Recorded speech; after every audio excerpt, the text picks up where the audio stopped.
My HP Reverb has arrived. I'm going to test this two ways.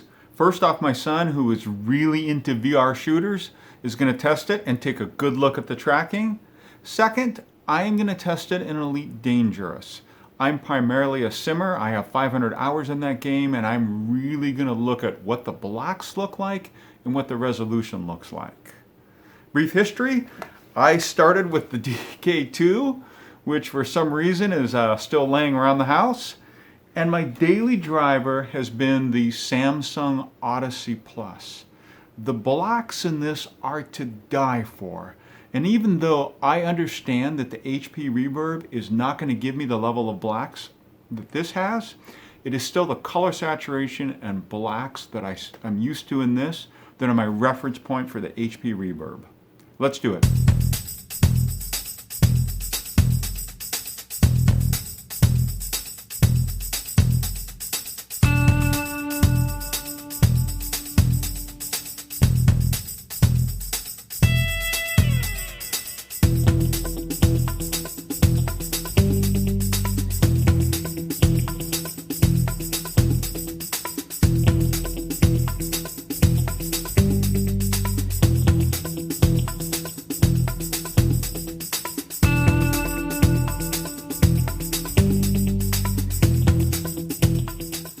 Unfortunately, there is a tracking problem on the HP Reverb.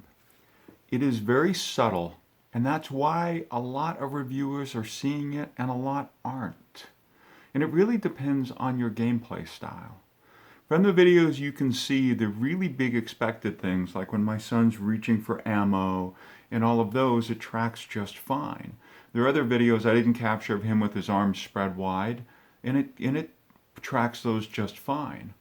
It really has to do when he's in the relaxed gun position. He's holding his guns in a relaxed position. It loses them down here. And you can see some of the video where he goes back and forth, and we switch back to the Odyssey, and he doesn't have that problem. Now, he also reports a problem with the ability to aim down the sight. Now, he holds his hands much closer than I do. So when I went into the game and I tested this, I didn't have a problem. But I did have the same problem with the relaxed gun position being down here. Now, what we did, even though this room you see right here with all of the goofy things on the wall, this is kind of the neighborhood gaming room. And my, Samsung Odyssey, which is 2.5 years now, Windows, mixed reality, has never had a tracking problem at all in this room.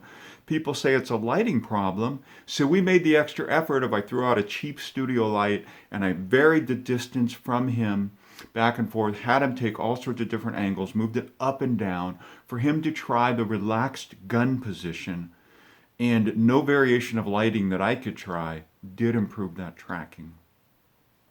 The good thing is that I believe something like that is easily fixable. The frustrating part for me is that, again, I've used Windows Mixed Reality for almost 2.5 years, and I have not had that tracking problem or hardly any tracking problem. And then for the Reverb to come out and have that one, no matter how subtle it is, very fixable from your gameplay style and getting your guns out in front of you. But from my testing, it's there. Unfortunately, I've contacted the Connect company and I am returning the HP Reverb.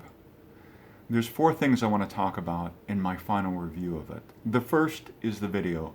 Everything good you've heard about the video is absolutely true. It has not been overhyped.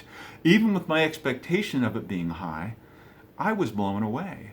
You take a game like Elite Dangerous, a sim game where I really need that level of clarity, and the resolution is outstanding.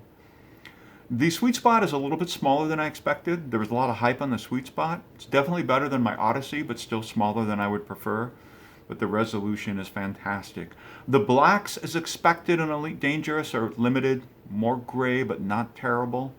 But the resolution is fantastic. Second is performance. Performance on my 1080 Ti was quite good. It was reduced. Performance is subjective. We'll all have our own issue on performance. I dropped frames. But I found the performance to be acceptable. Again, you may not, that's subjective.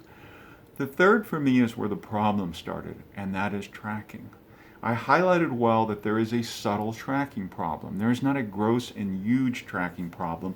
With my attempts to work with lighting, I couldn't resolve it. And my son, who's the primary user of the headset, just didn't like it and wanted to go back to the old headset after a weekend of using the HP Reverb.